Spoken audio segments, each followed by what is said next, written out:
우리의 유구한 역사 속에서 우리의 중심 무대는 이 한반도를 포함한 사실은 만주 지역이었죠. 그래서 오늘은 특별한 분을 좀 모셨는데요. 최근에 그 북만주 일대를 중심으로 해서 만주 지역과 그리고 중국의 주요 지역을 답사하신 답사 기행문을 쓰신 분을 초대를 했습니다. 허성관 전 장관님을 모셨습니다.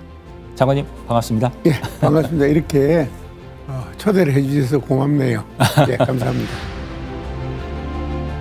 저는 뭐 글 쓰는 것도 그동안 좀 논문만 주로 써왔는데 이 책을 썼는데 사실은 이 2013년부터 그 중국의 역사 유적들을 쭉 답사를 하게 됐어요. 우연한 기회에. 예. 이제 거기서 의문을 가지고 이게 역사 답사라는 게 재미있다고 생각을 하면서 그 뒤로 쭉 이제 답사를 댕겼는데 저는 첫 답사부터 감동이었는데 같이 간 사람들이 이거 기행문들을 쓸 줄 알았어요. 젊은 사람들이. 예. 그 감동이 있으니까 감동을 나타내려고 그러는데 아무도 안 쓰더라고요. 아무도 안 써요. 이럴 때는 우리가 이 중국 동북공정에서 하는 분야하고 우리 고대사를 연구를 열심히 해서 예.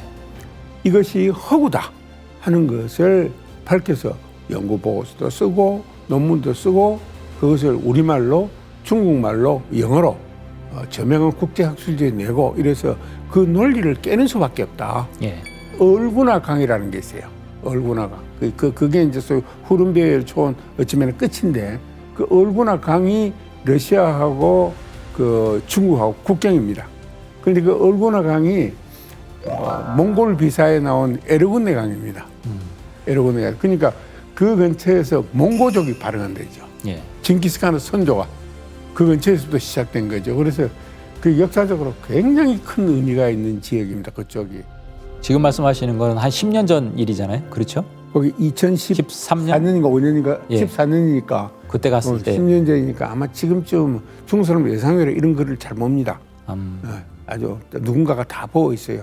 어쩌면 치웠을지도 모르겠다 이런 생각이 드네요. 예. 그러니까 역사가 이제 박물관에서 그런 잘못된 전시를 하나 하는 것이 사실은 많은 사람들이 거기 와서 그런 전시를 보면서 잘못된 역사인식, 왜곡된 역사인식을 하게 되는 참 그런 안타까운 결과를 낳기도 하는데 하여튼 우리나라 자체적인 어떤 박물관 전시도 많은 주의를 해야 되겠지만 그런 것들이 참 안타까운 일이라는 생각이 들고요. 거기서 한마디 짚고 넘어가야 될 것은 예. 중국을 다녀보면 현 단위까지 박물관이 있거든요. 예. 근데 그러면 꼭 이쪽에 동쪽 이쪽에 박물관 아니 시쪽에는 있지만 감숙성 쪽에도 박물관도 마찬가지인데 거기 가보면은 그 만리장석이 지금 황해도까지 들어왔다고 다 그려놨어요. 그렇죠. 황해도 수안까지 들어왔다. 예, 그 말도 안 되는 이야기면 다 그려놨는데 딱 한 군데 그 어디냐 산동성 치박박물관인가 거기는 가보면은 그거만 딱 빠져 있어요. 아 그래요? 그건 또 이상하더라고 왜 그런지. 바로 이제 뭐 일반적으로 중국에서 예전에는 이제 그 산해관이 만리장성 갈석산 있는 산해관 쪽이 만리장성의 동쪽 끝이다. 뭐 이런 기록들이 있는데 산동성 박물관은 아무래도 그 가까운 곳에 있다 보니까 그렇게 제대로 산해관은 이제 명나라 예. 때부터 만리장성에 있던 곳이고 그렇죠. 그 전에는 갈석산 쪽에 다 있었죠. 예. 지금 일정은 이제 또 그 오란호특에서 지금 이제 그 호른페이 초원으로 가기 전에 북부도시 흑룡강성의 북부도시인 치치하울로 가는 그런 과정 속에서 그 눈강 대교를 건너시면서 또 그 하나의 일념에 또 잠기셨다고 그 우리나라 관개토 대항비의 그 기록을 그런 구절이 나오고 있거든요. 어떤 생각이 드셨습니까? 꼭 그거하고 관계가 있는 건 아닌데 저는 그 우리 역사 기록과 문헌 중에서 비록 그 한문으로 쓰기는 했지만 그 문장 자체는 이두문도 그게 포함이 같이 들어가 있는데 이두편으로 된 것도 같이 포함이 되어 있는데 그 관개토대왕 비문 처음에 시작이 정말 멋진 문장이에요. 젊은 사람은 잘 모르겠지만은 그걸 뭐 한문으로 뭐 이래서 뭐 유석 시조 추모왕지 창기야. 예. 뭐 추모왕의 보면은 추모왕은 천재지자, 예. 모 하백여랑, 불안 강세, 생이유성 이래 나오잖아요. 예. 그 그냥 우리말로 이렇게 해석하면 이런 거죠. 생각해보니 이 떡은 일찍이 시조 추모왕께서 창업하신 터다. 추모왕께서는 아버지는 하늘이시고 하늘의 아들이시고 어머니는 수신 하백의 따님이시고 세상에 태어날 때 알을 깨고 태어나셨고 태어나실 때부터 성스러움이 있었다. 뭐 이런 문장이잖아요. 예. 아주 정말 멋진 문장이다. 그런 생각을 했지요. 그런 건 우리 한 초등학생쯤 되면은 그 정도의 문장은 외워 있어야 되는 것이 제대로 된 역사 교육이 아닐까 이렇게 한번 생각을 해봤지요. 그래서 그 아주 넓은 그 눈강대교를 건너면서 야, 우리 역사의 시조들이 이런 강을 끼고 그 역사를 이 평원 지역에서 역사를 창업을 하다 보니까 결국은 이 하백 열왕이라는 하백 그 예. 물을 다스리는 그런 어떤 시조 이런 어떤 그 것이 있었다 이런 얘기를 이제 하신 것으로 적고 계시고 또 이제 치치하우를 거쳐 가지고 이제 북만주 답사의 중심이 이제 앞에서 잠깐 뭐 말씀을 많이 해주셨지만 호른페이 초원이잖아요. 예. 그곳에서 여러 가지 또 일화들을 경험하신 것으로 알고 있습니다. 재미있는 일화들. 예. 예. 그 호른베이 초원에서 가다 보면은 중간에 하루 종일 자야 돼요. 그 자는 데가 그 이제 일정상 어디서 자는 거라면은 게르촌이 있더라고요. 게르촌에서 거기 자기로 되어 있는데 또 가서 보니까 이게 게르촌 이름이 뭔 거라면 천당초원이에요. 천당초원. 천당에 있는 초원이라는 말인지 초원에 있는 천당이라는 말인지 그 구분은 잘 안 되는데 표현 자체로는 천당초원 딱 이렇게 되어 있어요. 이름 멋지잖아요. 예. 어마어마하게 넓더구만요. 그 이제 호수도 또 여러 개가 있고 그러는데 가서 게를 딱 갔더니 우리는 이제 먼 곳이 게인지 알았잖아요. 가서 보니 이게 완전히 그 세멘트로 만들고 모양만 게른 거예요. 현대식으로 그냥. 예, 막 안에 그 화장실하고 같이 있고 막 뭐 이런 건데 하루 저녁이니까 뭐 자면 돼요. 자면 되고 그런데 거기에서 돌로 양고기를 요리를 하는 그 돌을 구워가지고 예. 뭐 아주 맛있게 먹었죠. 그런데 먹고 저녁이라서 이제 같이 술도 한잔하고 했는데 아이고 그 한족들이 놀러 온 거예요 거기에 단체로. 예. 조금 있으니까 그냥 초원에다 확성기를 그냥 엄청나게 크게 틀어놓고 떠들고 춤추고 노는데 뭘 갖고 노래를 부르고 춤을 추냐 그러면은 싸이의 강남 스타일이요. 그러니까요. 강남 스타일. 그래서 이 호른페이 초원 한가운데에서 강남 스타일. 그 듣는 사람은 우리니까 듣는 우리는 감동이 좀 남다르잖아요. 이게 도대체 한류의 본질이 무엇이길래 이 호른페이 초원 한가운데서까지 강남 스타일이 그냥 표회를 하느냐 이거죠. 그래서 거기서 다시 한번 또 뭔가를 생각을 하게 되죠. 이 한류의 본질이 무엇인가? 이 한류가 이렇게 많이 퍼지는 거는 아마도 한류 자체가 그 한류를 좋아하는 사람들에게 무슨 이로움을 주기 때문이 아니겠느냐. 혼자 그런 생각을 하는 거예요. 몇천 년이 지나면서 몇천 년이 지났는데도 우리의 이제 그 고대의 국가 창업 이념이었던 홍익인간의 정신이 그것이 아마도 DNA로 예. 우리 몸에 전해져 왔고 그것들이 한류의 한 표현에 녹아 들어가 있고 그것이 자기 자신도 잘 모르는 사이에 그 한류를 좋아하는 사람들에게 전달이 되었는가 보다 하고 혼자서 생각은 드는데 그것이 맞는 해석인지 틀린 해석인지는 모르겠으나 제가 그렇게 생각하고 제가 그렇게 글을 쓴다고 그래서 누가 시비 붙을 사람은 없지 않겠습니까? 그렇죠. 또 뭐 정확한 해석이라고 저는 생각을 합니다. 그게 하나의 그 견해라고는 할 수가 있겠죠. 예.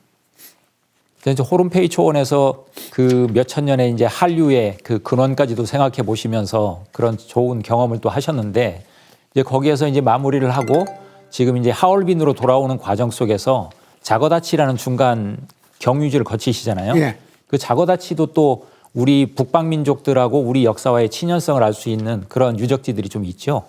예, 거기서는 유적지는 자가다치는 데서는 많이 못 봤습니다. 예. 그 못 봤는데 하나 특징이 자가다치도 완전히 러시아식 도시예요. 예. 러시아식 조그마한 도시인데 그 해발 아마 한 600, 700m 정도 될 거예요. 그게 시원하죠. 그래서 이제 그 여름이 되면은 돈 많은 중국 한족들이 거기서 빚을 오는 곳이라고 그러더라고요. 그래서 예. 그 우리가 들은 호텔도 아주 5성급으로 좋은 호텔이었는데 굉장히 분배해요. 아주면에서 딱 보니까 그 호텔 로비하고 거기에 뭐 무슨 농산물 상자들이 엄청나게 쌓였는데 보니까 전부 블루베리예요. 블루베리 제품이에요. 그 블루베리가 눈에 굉장히 좋다는 거 아닙니까? 예.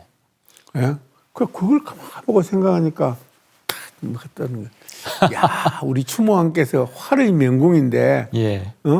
화를 그렇게 쳤으려면 눈이 좋아야 되잖아요.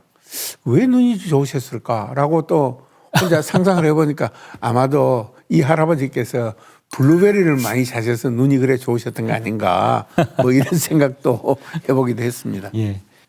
그 자거다치로 가는 길에 선비족의 발상지하고 연관되는 알선동굴 뭐 이런 어떤 유적지도 있고 그런데 거기에 대해서도 또 재미있는 이야기를 정리를 해 주셨어요? 예, 그건 꼭 그 이야기를 해야 될 것 같습니다. 그거 알선동굴에 대해서 글을 쓴 분들이 몇 분 있기는 한데 저는 이제 가는 것부터 이야기를 하면은 그 이제 쭉 길을 가는데 그 길이 이제 그 비포장 도로인데 차량 통행도 많고 그래요. 그래 쭉 가는데 느닷없이 딱 보니까 아리아 150km 이래 나와요. 예.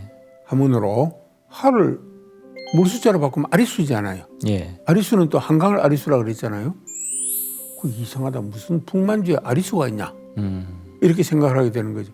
그러다 또 가다 보니까 표지판에 뭐 어디까지 얼마 이런 이야기 나오면 거기다가 표지판에 어려운 데다가 우리 그 옛날에 88 올림픽 할 때 그 호돌이상 있잖아요. 예. 호랑이상. 그 비슷하게 아주 비슷해요. 그래 놓고 거기다 뭐 밑에 써놓고 이랬어요. 그래서 웬 호랑이? 또 생각을 해보니까 아 여기 옛날에 그 숲이에요. 그쪽은 또. 이 호랑이도 많았는가 보네. 그러고 쭉 갔다고요. 가니까 아리아 시가 있더구만. 아. 아리아 시. 아리아 시가 있는데 거기가 이제 앙린춘족 자치기 그 중심이 아리아 시인데 예. 딱 내려 보니까 그 동서로 비포장 도로인데 길이 엄청 넓어. 시 한복판인데. 근데 그 표지판을 딱 보니까 동서로 난 길은 이름이 조양로예요. 아, 아침 조자에다 변양자. 네. 그 우리말로 바꾸면 아사다리잖아요. 예. 그 이제 들어가면은 그 기차 같은 거 뭐 간이 차 있잖아요. 사람 여름에 타는 거. 예. 그걸 타고 지나가게 되는데 한 2km 정도, 3km 되는데 거기 이제 브로셔 있지 않습니까? 안내. 예. 그걸 딱 보니까 그 산 덩어리가 이르코리산이더라고요. 이르코니. 예, 이르코리산인데 이르코리산 중에서 제일 높은 봉우리가 태백산이에요. 아, 태백산. 이것도 이상하지 않아요? 그래갖고 이제 그 들어가는 길에는 보면 양쪽에 부조도 이렇게 쫙 만들어 놓고 이러는데 전에 그 산사성 대동박물관에서 본 그 부조하고 거의 같더라고요. 옆에서 이제 불교 관련 내용들로 만들었는데 그래서 오른쪽에 동굴을 다 보고 동굴이 굉장히 커요. 정면 높이가 한 30m 정도 되고 이래요. 예. 안에 뭐 건 1000명 이상은 수용할 수 있는 큰 동굴이고 그러는데 동굴 규모가 1000명이 들어갈 정도. 1000명을 수용할 수 있는 굉장히 큰 동굴이에요. 그런데 이제 그것이 발견된 게 1980년입니다. 그 동굴이 발견된 얼마 되지는 게. 않았군요. 동굴은 있었겠지요. 예. 근데 그 동굴이 어떤 동굴이냐고 발견되는 게 1980년도에 80년에 그쪽 지역에 있는 그 중학교, 고등학교 교사가 그 비문을 하나 발견을 했어요. 예. 비문을 하나 발견했는데 그 비문을 내용이 뭔 거라면은 그 선비족들이 남아갖고 세운 56국 시대를 마감한 북이라는 나라 있잖아요. 예. 북이 그 탁발시들의 왕조인데 북이 그 탁발도 태무제 시기에 그 지역에 살던 조그마한 나라에서 탁발도 사신을 보냅니다. 여기가 여러분들 선조의 발상지입니다. 그러니까 이제 태무제 탁발도가 중서시락인가 하는 신하를 보내가지고 거기서 선조들한테 이제 흰 양도 잡고 흰 말도 잡고 이렇게 제사를 지냅니다. 예. 그러면서 제사 지낼 때 축문을 써요. 예. 뭐 유세차 연호가 태평진군인데 유세차 태평진군 몇 년 신탁발도 어쩌게 들어갖고 이제 뭐 감소공 하는 식으로 이제 그래놓고 축문을 새겨놓은 비문을 발견한 거예요. 아. 그까지는 우리가 다 알고 갔지 않아요. 그래 봤는데 보니까 이제 태백산까지 나왔죠. 예. 그래 이제 내려와가지고 오니까 그 주상 그 바로 옆에 그 악륜충족 박물관이 있어요. 예. 박물관에 들어갔더니 거기 악륜충족 그 전통 의상을 전시하는데 보니까 색동옷도 있고 뭐 그래요. 그리고 곰 사냥하는 그림도 사진도 찍어놓은 게 있고 아까는 호랑이 있다 그랬잖아요. 그럼 그 곰도 많았다는 이야기 아니에요. 곰도 많고 호랑이도 많고 그까지도 좋았어요. 그러면 이제 거의 다 멋이 맞춰 들어가잖아요. 그럼 우리 좀 날씨 여름에서 좀 덥고 그래갖고 물어보니까 바로 옆에 재래시장이 있다고 그러더라고요. 한 블록 더 가면은. 예. 재래시장이 딱 갔더니 우리 수박을 좀 샀어. 수박을 젊은 사람들이 사고 나는 쭉 들어보니까 얼마나 놀랐겠습니까? 그 재래시장에 수박도 있는 것은 말할 것도 없고 거기에 우리 조선파가 있어요. 그리고 그 조선파 원생지가 원산지가 어딘지는 알 수는 없지만 그다음에 그걸 뭘 또 발견하는 거라면은 마늘도 있어요. 뭔가 이야기가 어떤 방향을 향해서 쭉 가고 있는 느낌이 듭니다. 네. 그리고 거기에 뭐 끝 찾느냐면은 그 시장에 노각도 있어요. 노각. 우리 저기 토종 오이. 예. 이거 뭐 누렇게 되는 이상한 거 있잖아요. 노각도 있어요. 자, 그러면 지금까지 어떻게 됩니까? 아리수. 아리수도 있어. 예. 아사달도 있어요. 태백산도 있고. 태백산도 있어요. 동굴도 큰 거 있어요. 예. 곰도 많아요. 호랑이도 나오고. 호랑이도 많아요. 파도 나오고 마늘도 있어요. 예. 이제 쑥만 있으면 되잖아요. 예. 쑥은 길가의 천지입니다. 그래서 이제 이게 그 소위 뭐 우리는 당군 신화라고 그러지만 사실은 당군 신화가 아니고 환웅 신화잖아요. 예. 환웅 할아버지 신화하고 관련된 곳일 수도 있겠다 하고 생각을 했는데 돌아와서 내가 책을 하나 우연하게 봤는데 무언 김교원 선생이 쓴 신단민서인가요? 예. 그걸 1911년에 쓴 겁니다. 예. 그 책에 보면은 이륵고리산에 단군의 유적이 있다라고 써놨어요. 아. 아니 1911년에 누가 그까지 가봤겠습니까? 그 아득히 먼 곳에 서울에서 그까지가 거의 2,500km가 넘는데 직선거리로. 그 저는 거기도 분명히 당군의 유적이 있다 하는 것은 누가 가서 보고 김경현 선생한테 이야기를 해서 쓴 것이 아니고 뭔가 옛날부터 우리에게 전해 내려오는 그 말이 들어있는 문헌이 있었을 것이다 라고 생각을 했어요. 예. 그래서 이제 그런 거를 쓰지 않았나 싶고 그 태백산 이거 이런 것들이 지금 꼭 백두산을 의미하느냐 아니면 그보다 훨씬 더 북쪽이냐 예. 그건 다시 한번 생각할 여지도 있겠다. 그런 생각을 했는데 나중에 어떤 글을 읽어보니까 그 세종대학교 어떤 교수님이 내가 가기 전에 거기를 가셨던 모양이야. 예. 그 저하고 비슷한 생각을 하셨던지 아예 그냥 그거는 그 당군 신화의 현장이 여기다 하고 못을 박아놨는데 저는 못은 못 박겠고 예. 그런 일치는 있더라. 이런 걸 발견하게 되더라고요. 예. 근데 그걸 이제 몰랐으면 모르는데 가서 보고 느낀 사람은 우리 상공서에 나오는 그 고조선 사화하고 이렇게 비교를 해보면은 아기가 잘 맞아 들어가잖아요. 예. 그것도 이제 안 된 게 보면 모르는 거죠. 다녀보니까 그걸 알게 된 거죠. 어떤 지명이라든지 또는 그곳의 어떤 생활상이라든지 그런 걸 통해서 그렇게 이제 생각을 하실 수가 있다는 생각이 들고요. 또 이제 뭐 거기가 뭐 앞에서는 이제 선비족의 발상지로서 중국에서는 이렇게 기록을 해놓고 있는데 사실은 선비족 자체도 이제 우리의 어떤 단군세기 기록에 의하면 단군조선과 깊은 연관성이 있잖아요. 예. 그래서 15대 대음당군의 동생인 대심을 남선비의 군주로 임명했다. 뭐 이런 구절도 나오듯이 사실은 거기가 우리의 어떤 환웅의 건국사와의 중심지일 수도 있고 예. 또한 어떤 그 이후에 우리의 어떤 역사와 밀접한 관련이 있는 북방민족의 발흥지일 수도 있는 거죠. 고구려 태조당 때도 선비군사 8,000명을 하고 같이 가서 요소를 경략했다고 나오잖아요. 예. 근데 이제 우리가 선비족 하면 이게 이제 단순히 북방민족의 하나로서뿐만이 아니고 이 선비족이 그 이후에 중국 역사에서 차지하는 비중도 상당히 크잖아요. 수나라 당나라 역사하고도 관계가 있고. 큰 정도가 아니고 예.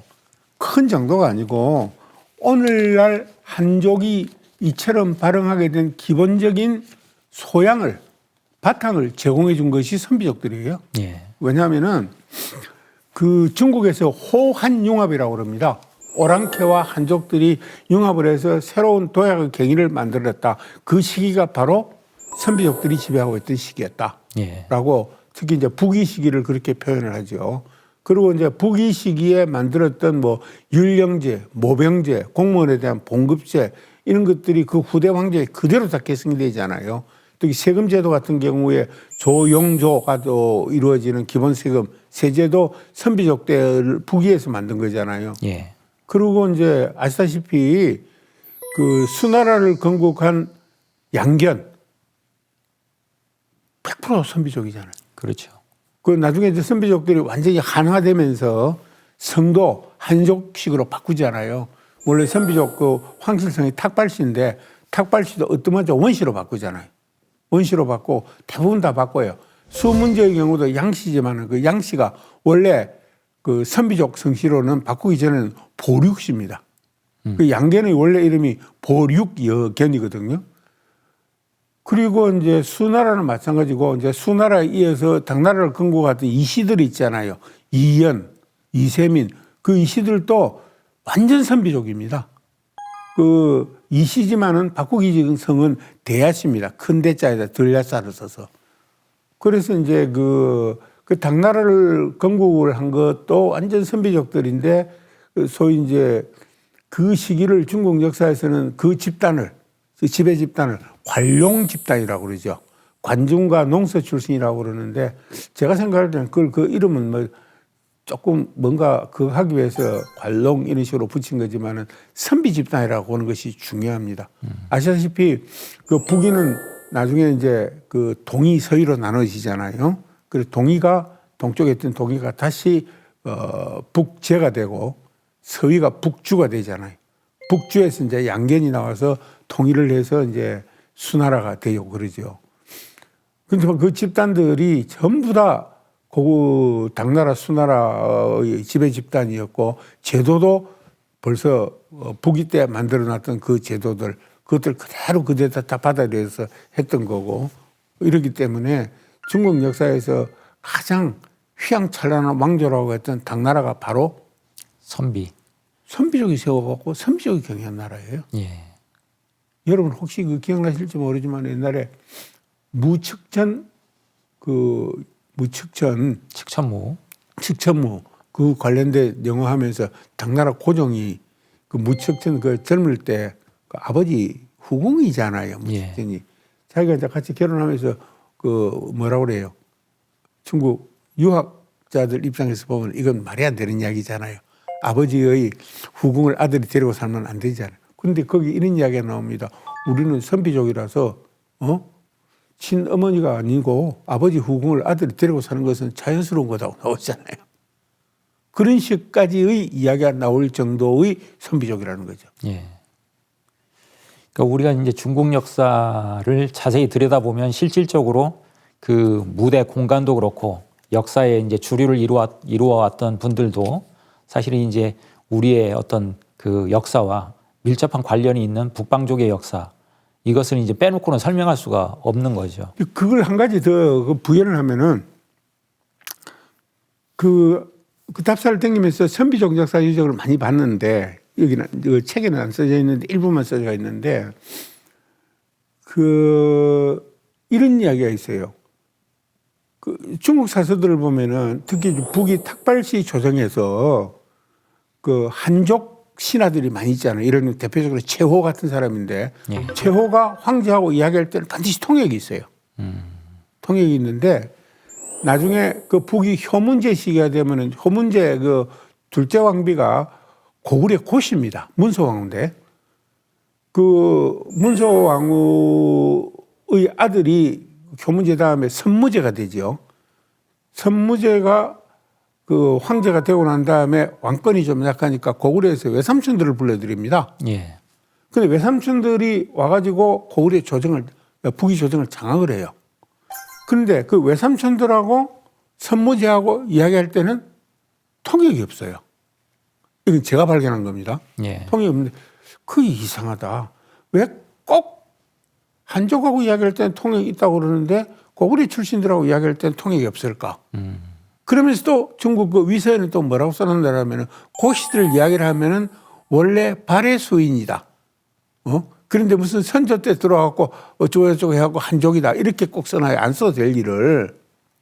그래갖고 이래저래 뒤적거려 보니까 중국 그 저명한 역사가 여사면이라는 사람이 써놓은 걸 보니까 뭐냐면 모용씨하고 고구려는 말이 통했다라고 써놨어요. 모용씨도 선비족이잖아요. 탁발씨도 선비족이잖아요. 그럼 탁발씨하고 모용씨는 당연히 말이 통했을 거고 그러면은 그 탁발씨하고 고구려도 말이 통했을 수도 있는 거죠. 요즘 같으면 아주 먼 방언 수준일지라도 그건 통역 없이도 이야기가 가능했을 거다. 그러고 보면은 민족적 진정성이 굉장히 강하다고 그런 거잖아요. 그런데 이제 그 우리가 알고 있는 문소태어만 알고 있었는데 최근에 다른 그 고구려 사락 같은 역사책을 보면은 그 탁발씨하고 고구려 왕실하고 혼인이 한 번뿐만이 아니고 계속해서 혼사가 많이 있어요. 예를 들어서 그 장수왕 다음에 문자명왕이잖아요. 예. 손자죠. 손자 아들이 아니고 문자명왕인데 문자명왕의 아버지 즉 장수왕의 아들은 장수왕하고 탁발씨 왕비 사이에 쓰는 아들이에요. 선비족 아들인 것이죠. 뭐 이런 내용도 있고 그래서 그쪽 선비족과 우리의 친연성에 대해서는 훨씬 더 많은 연구가 이루어져야 된다. 그래서 앞에서도 이제 예. 잠깐 말씀하셨지만 이제 김교원 선생께서 신단민기나 신단실기 같은 신단민사나 이제 신단실기에서는 우리 역사를 쭉 정리를 하면서 북방사도 우리 역사의 한 부분으로서 이렇게 쭉 목차를 정리한 거를 제가 알고 있거든요. 예. 그래서 우리가 좀 적극적으로 봐야 된다는 생각이 들고 갈래를 그렇게 예. 잡았었죠. 그래서 이제 그 답사 일정에서 이제 하얼빈으로 들어오시면서 지금 북방민족사하고 연관되면서 이제 선비족을 지나가지고 또 이제 금나라를 열었던 이 역사를 알 수 있는 박물관에 다녀오셨잖아요. 예. 거기에서 이제 일화를 좀 얘기를 해 주시죠. 그 할빈에 3번을 갔는데 예. 처음에 아까 그 호른베이 초원에 갔다 오는 길에 할빈에 들렸을 때는 그 흑룡강성 박물관을 봤죠. 예. 그래서 발해 유적도 보고 그랬는데 금나라 상경터 그 상경은 할빈에서 조금 서남쪽으로 한 20몇 킬로 정도 가면 아성이라는 데가 있어요. 예, 아성. 예. 아성 거기가 이제 금나라 이제 상경이 있던 데인데 거기 가면 토성이 굉장히 넓은 게 있어요. 그 토성 바로 밖에 금나라 상경성 바로 앞에 그 박물관이 있죠. 그 상경 박물관이 있는데 처음에 갔을 때는 그 월요일이라서 휴관이라서 못 보고 지난 5월 달에 갔을 때 봤어요. 들어가 봤는데 보니까 그냥 그 금나라 유적들만 이런 것들만 좀 설명이 이렇게 돼가지고 있고 그러는데 그 뒤에 가면 또 금나라 아골타 능이 있고 예. 그래요. 아골타 능.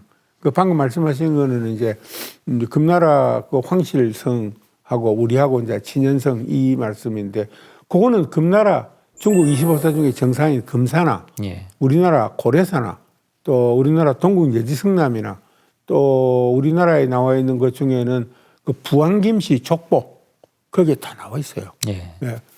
그래갖고 뭐 저기 아마도 신라말기겠죠. 신라말기나 고려 초기쯤 될 텐데 그 김한보라는 사람이 금나라로 갔다.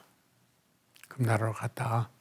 그래갖고 그 6대 손이 오야속입니다. 예. 큰아들이 6대 손의 그 제일 위에 장자가 오야속인데 그 오야속 때 고려 예종 때지요. 윤관 장군이 구성을 예, 정벌을 하잖아요. 예. 정벌을 했는데 정벌하고 난 다음에 이제 그 오야속이 그 당시에 금나라 그쪽 예진 쪽 수장이었는데 조선에 그 고려에다 편지를 보내잖아요. 뭐라고 표현은 우리 선조는 고려로부터 왔습니다. 그래서 저 대대로 고려를 부모의 나라로 섬겼습니다. 앞 중간을 빼고 마지막에 우리가 갑자기 이 땅을 읽고 보니까 먹고 살 길이 막연합니다.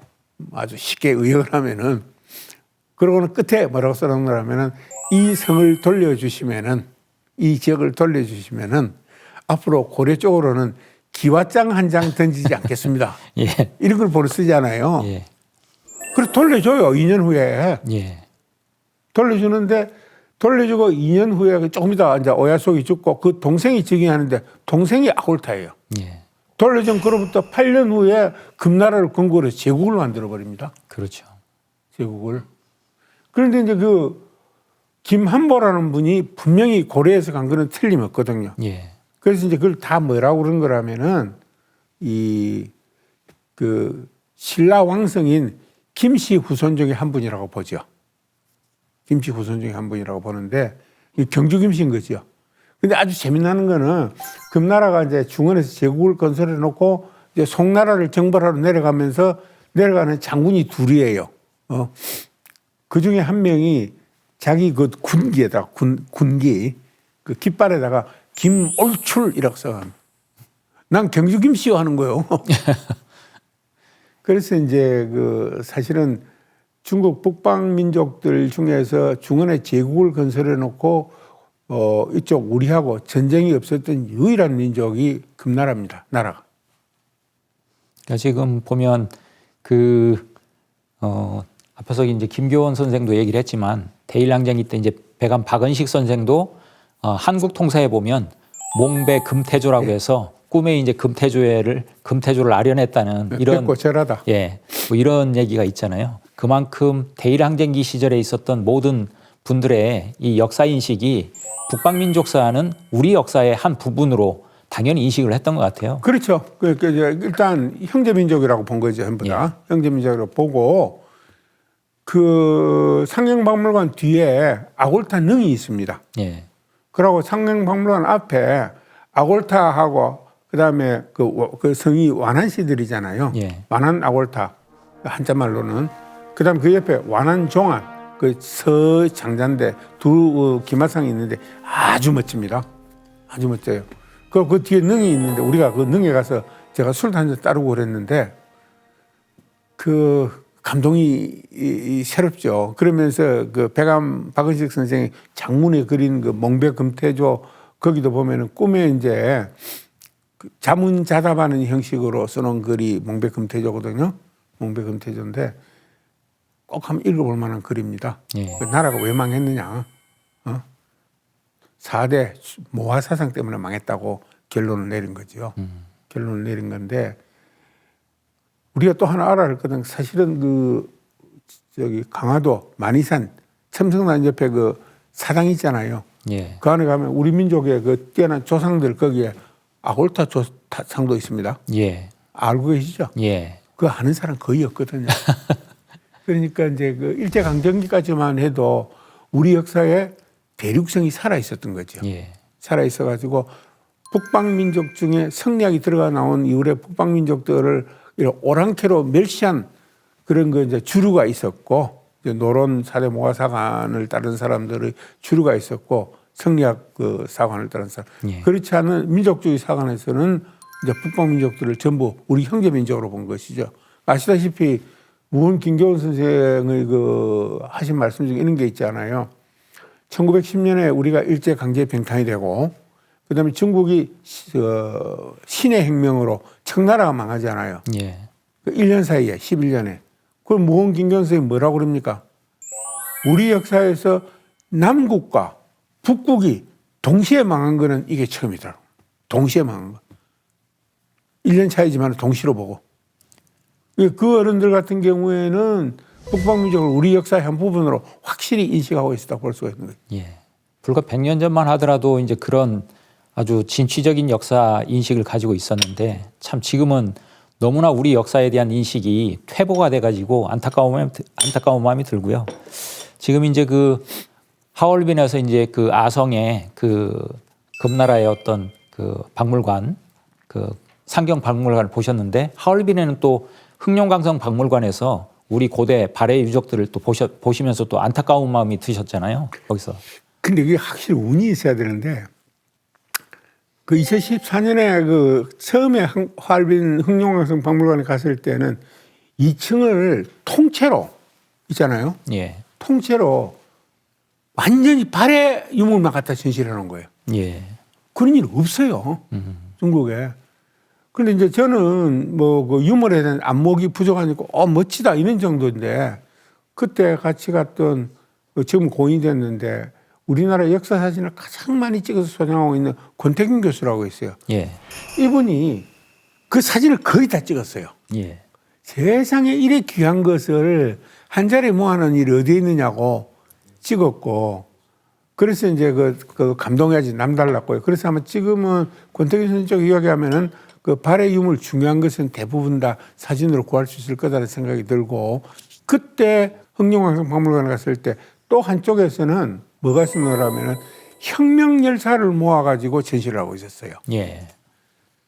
거기에 이제 여러분들이 계셨는데 허영이라는 분을 전시를 해놨는데 동북항일연구 마지막에 상군 사령관을 한 분인데 이분이 김해허가예요. 아. 네, 경북 구미 사람인데 예. 원래 이름은 허형식인데 허영은 자기 당숙 이름인데 아마 그 쓴 것 같은데 사진도 그러던데 이제 1943년에 이제 전사를 했죠. 그랬는데 그분이 전사하고 난 다음에 목은 잘라서 효소를 하고 몸은 토막을 내서 짐승들 먹이로 던져졌다 할 정도로 일제가 증오하던 대단한 그 유격전의 장군입니다. 그래서 그 정리를 일해놨는데 그분에 관련돼서는 그야말로 눈물겨운 사연이 또 있습니다. 이건 뭐 저도 김해학인데 그분의 그 가문이 예. 그 우리가 많이 들었던 왕산 허위 선생의 가문이죠. 맞습니다. 그 예. 허형식이 왕산 허위 선생 사촌 형님의 손자입니다. 종손자죠. 그러니까 그 가문에서 그렇게 뛰어난 항일 독립운동가들이 많이 나온 거잖아요. 그럼요. 예. 예. 이제 북만주 지역을 쭉 답사하신 과정에 대해서 지금까지 말씀을 좀 하셨는데 작년에 이제 또 그 북만주 지역과 연계해가지고 우리 민족의 시원 역사하고 연계될 수 있는 부분, 즉 흥룡광성의 동남부, 동북부 이 지역을 답사하신 얘기에 대해서 좀 얘기를 나눠볼까 하거든요. 예, 예. 작년에는 이제 하얼빈으로 이렇게 들어가셔가지고 예. 여기 이제 동북부 지역으로 해서 동남부 쪽으로 이렇게 이동을 쭉 하셨잖아요. 예. 지금 지도를 좀 먼저 보여드릴까요? 예.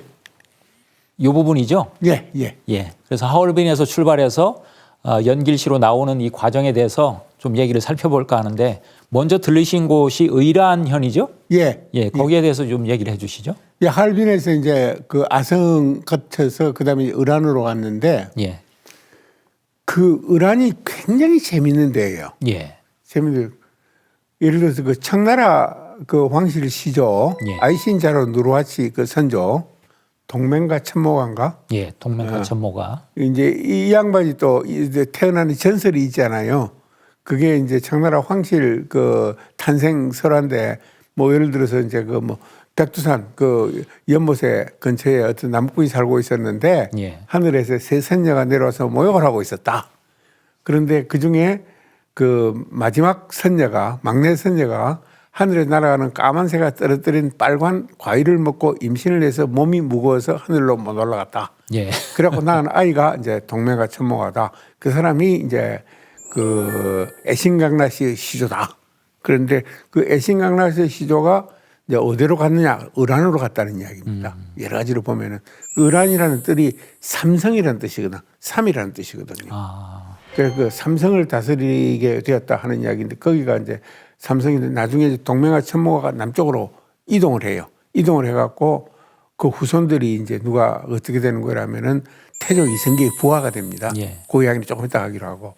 하여튼 그 을안이 그런 그 유서 깊은 곳인데 역시 거기도 금나라의 중요한 그 중심지 중에 하나였어요. 예. 그래갖고 금나라가 그 중원을 점령하고 난 다음에 송나라하고 싸우는 과정에서 송나라 수도 개봉을 함락시킵니다. 예. 그게 소위 정강업변인데 중국 한족들이 가장 부끄러워하는 역사지요. 뭐 명나라 때 토목보해변, 정강업변, 그 다음에 이제 그 조조의 위나라 때, 사마시 위나라 때 영가의 난 이 세 가지인데 그 정강업변 현장인데 그 정강업변에서 이제 송나라가 이제 함락을 당하고 거기에서 송나라 황제인 희종 그 아들이 즉위해가 있었는데 희종도 살아 있었고 흠종 둘이가 포로가 되고 그 비빈들, 귀족들, 딸들, 아들들 2,000명이 잡혀가 와요. 그래 와가지고 이 사람들이 살아온 곳이 을안이에요. 예. 을한인데 비참하게 살았죠. 그런데 희종과 흠종은 끝내 송나라로 돌아가지 못하고 거기서 죽습니다. 을한에서. 죽는데 을한 박물관에 딱 가보면은 희종과 흠종의 초상이 딱 있어요. 희종과. 그 얼마나 부끄러운 역사입니까? 근데 그 딱 그래. 그때가 있는 그런 그 현장이고 또 그 청나라 황실 시조가 살았던 곳이 또 그곳이고 그런 곳입니다. 을한이. 예. 그리고 그 근처에 또 몇 가지 유적도 있고 그래서 이제 그걸 보고 그다음에 이제 이동한 것이 그 쌍합선시로 이제 이동을 한 거죠. 쌍합선시를 가면 거기는 이제 흔히 말하는 칠성하를 중심으로 해서 좌우에 예. 그 복림고성하고 포대산 유적지가 대표적으로 유명한 곳인데 예. 거기에서는 우리 역사와 밀접하게 연관시킬 수 있는 얘기들이 있잖아요. 예, 있는데요. 그 참 찾기가 어렵습니다. 거기는. 예. 돌고 돌아서 찾아가지고 그 결국은 그 내비게이션 예. 그걸 봐도 마땅치도 않고 그래서 어떤 사람한테 물어가지고 이제 자기 차로 안내를 해줘가지고 간 데가 이제 그 복림고성인데 복림고성은 면적이 한 40만 평 정도 돼요. 예. 지금 주위에 숲이 우거지가 있는데 옛날에는 그 근처가 전부 다 숲이었답니다. 아. 그 복림고성 그 유적지를 정비를 하면서 다 이주를 시키고 이제 그걸 했는데 그 평수가 무려 40만 평이에요. 어마어마한 넓이인데 주위는 지금 숲으로 돼가 있고 토성 흔적도 그대로 남아 있고 예. 해자도 다 있는데 해자는 지금 물은 없고 나무가 이제 무성해 있고 이런 지역인데 토기편도 흩어져 있고 그러는데 특별히 현장에서 볼 거는 없어요. 표지성만 있는 거. 예, 표지성만 있고 토성 흔적만 있고 이러는데 그걸 발굴하면서 옥기들이 엄청나게 쏟아져 나왔대요. 아, 거기서요. 예, 근데 그건 어디 이제 다른 데 가가지고 있고 그래갖고 그것이 고대부터 시작해갖고 대략 한나라 때까지 유적이라고 그럽니다. 예. 그런데 그 정도의 성을 쌓고 행정구역을 만든 신도시죠, 일종의 그게. 그러려면 그 대단한 정치 권력이 있었다는 것이죠. 그렇겠죠. 예, 대단한 정치 권력이 있었고 중국 그 학자 이야기로는 그 북경은 금나라에서 건설한 건데 그런 이제 그 시가지가 있고 그다음 하늘에 제사 지내는 천단이 있었던 곳이 그 복림고성에서 좀 떨어져 있는 포대산 유적이고 이제 그렇게 이야기를 하죠. 그런데 거기에 특히 이제 우리하고 관련하고 있는 유적이 포대산 유적입니다. 예. 그런데 포대산 유적은 밖에 철조망 쫙 세우고 안에 못 들어가게 해요. 예. 밖에서만 볼 수밖에 없어요. 밖에서만 볼 수밖에 없는데 거기에서 발견된 것 중에서 소위 그 북두칠성 형식으로 구덩이가 다 만들어져 있다는 거예요. 예. 북두칠. 근데 이게 북두칠성 사람들이 이야기하면 별거 아닌 것 같잖아요. 예. 구덩이도 크게 만들어져 있었는데 그게 그 딱 보면 별자리 위치에 맞게 딱딱딱딱 구덩이 만들어져 있다고 그래요. 아하. 우리가 들어가 보지는 못했는데 완전히 그 하늘이 제사 지내는 터고 그런데 그 북두칠성을 왜 그게 만들었을까? 뭐 하늘이 제사 지내는 거는 일반 백성들하고 다 모여서 제사 지내는 거는 우리 고대 우리 민족들의 특성이잖아요. 제천문화죠. 제천문화니고. 중국 한족들의 경우에는 황제만 제사 지낼 수 있잖아요, 하늘에.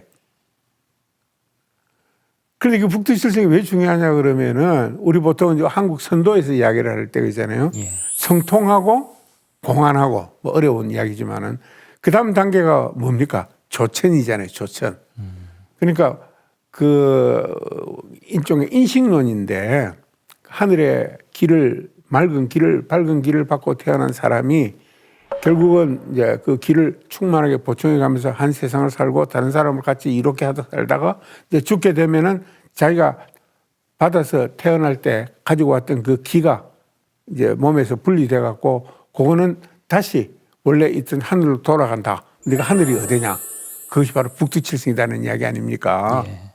그런데 그걸 조천이라고 그러잖아요. 그러니까 우리 선도의 기착점은 일종의 조천이라고 볼 수가 있는 거거든요.